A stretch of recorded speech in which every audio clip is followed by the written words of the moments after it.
ये कौन सा स्थान है जी जहाँ हम जा रहे हैं? ये है आशुशर महादेव। ये बहुत ही प्यारा रमणीक स्थल है और हमारी ब्रज की ये गुप्त स्थलियों में से एक है।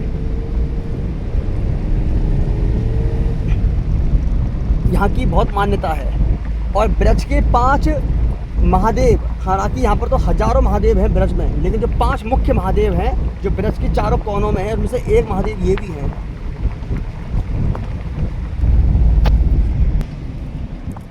और ये शिवलिंग उसी टाइम का, ये 5,000 बस रहा है, ऊपर से ये मतलब वो ये छीड़ हो गया। मंदिर श्री आशेश्वर महादेव नंदगांव,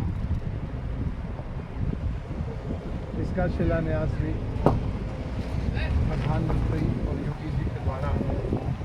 देखिए सारे ये जो गुप्त स्थान है, गुप्त मंदिर है, गुप्त स्थलियाँ इन्हें कहते हैं। और एक कितना श्री प्राचीन श्री आशेश्वर महादेव, ये मंदिर का पुनर्निर्माण किया गया है हमारी सरकार द्वारा, योगी जी और मोदी जी के प्रयासों से। चलिए जी, अब हम चलते हैं, आपको मंदिर में दर्शन कराते हैं।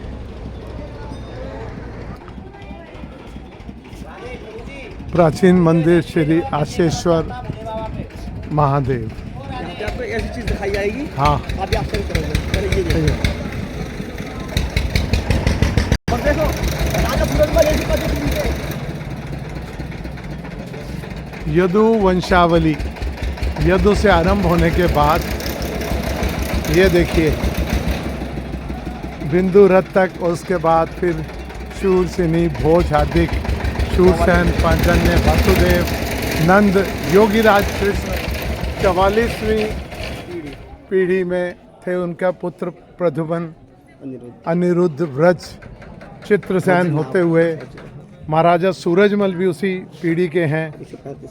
135वीं पीढ़ी थी जवाहर सिंह से, और अभी भी ब्रजेंद्र सिंह और कृष्ण सिंह 145 और 46वीं नंदगांव के जाट गोत्र सिंह सिनवार कृष्ण वंश लोकना, राम के पुत्र लव या कुश का वंशज, उसी वंश के हैं। कुंती के पांडव वंश। ये देखिए जी पूरी जानकारी है, क्या वो कहीं नहीं मिलेगी देखने को।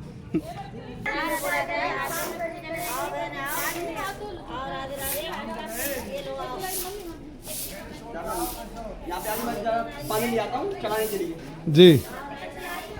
चलिए जी, अब हम मंदिर में प्रवेश कर रहे हैं।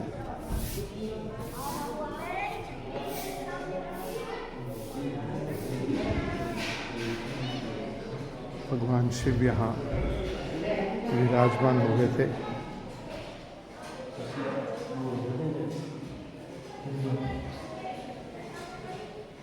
आपकी शनाही जो हो मेरे बाबा, आपकी शनाही जो हो मेरे बाबा,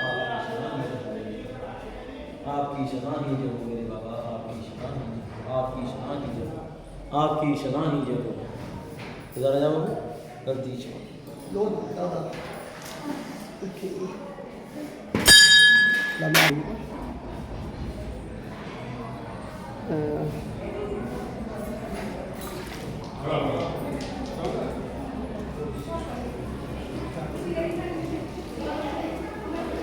नमामीशमीशा निर्वाण रूपम विभुम व्यापकम ब्रह्म वेद स्वरूपम निजम निर्गुणम निर्विकल्पम निरीहम चिदाकाशमाकाश वासम भजे अहम निराकार मोंकार मूलम तुरीयम गिराज्ञान गोतीतमीशम गिरीशम करालम महाकाल कालम कृपालम गुणागार संसार पारम नतो अहम तुषाराद्रिसंकाशम घोरम गभीरम मनभूत कोटि प्रभा श्री शरीरम स्फुरन्मौली कल्लोलिनी चारु गंगा लसद भाल बालेन्दु कंठे भुजंगा चलत कुंडलम भुरुसनेत्रम विशालम प्रसन्नानम नीलकंठम दयालम मृगाधीश्चरमरम मुंडमालम प्रियम शंकरम सर्वनाथम भजामि प्रचंडम प्रकटम प्रगल्भम परेशम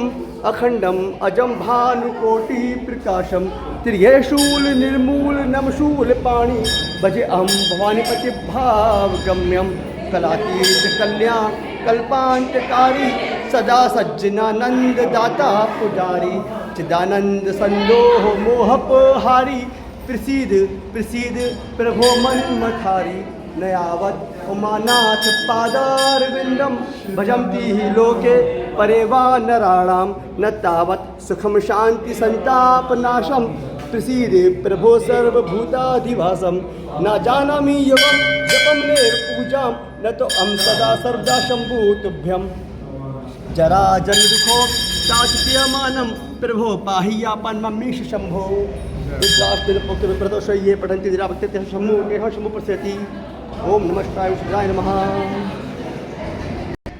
उनको और ये मंदिर के साथ में इतना बड़ा तालाब है और ये भी देखिए कितना सुंदर बना दिया गया है।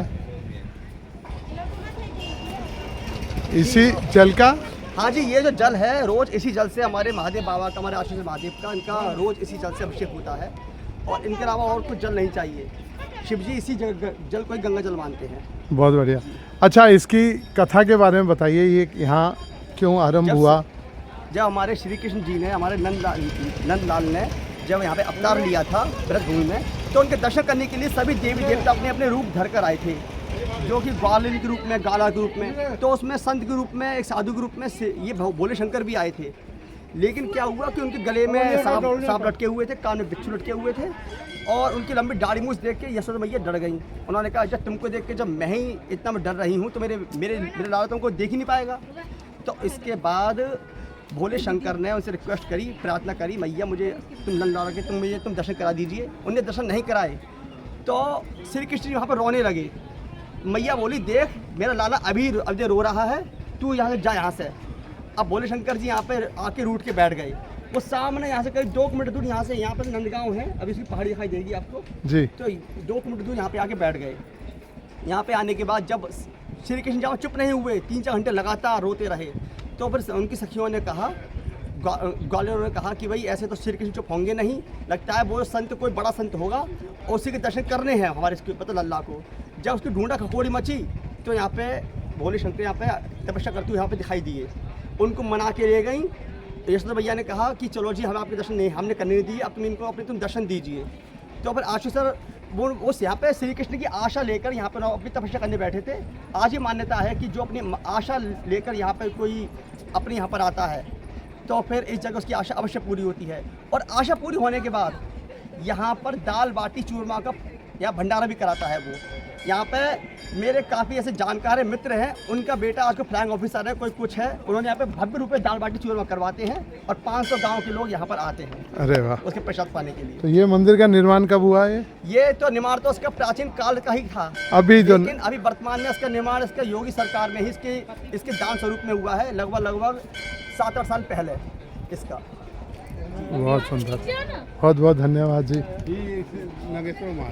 ये आशीश्वर महादेव, आगे आशीश्वर, जो भी इच्छा अपनी आशा लेके यहाँ पे आशीश्वर महादेव, जय हो आशीश्वर महादेव, सबकी मनोकामनाएं पूरी करें।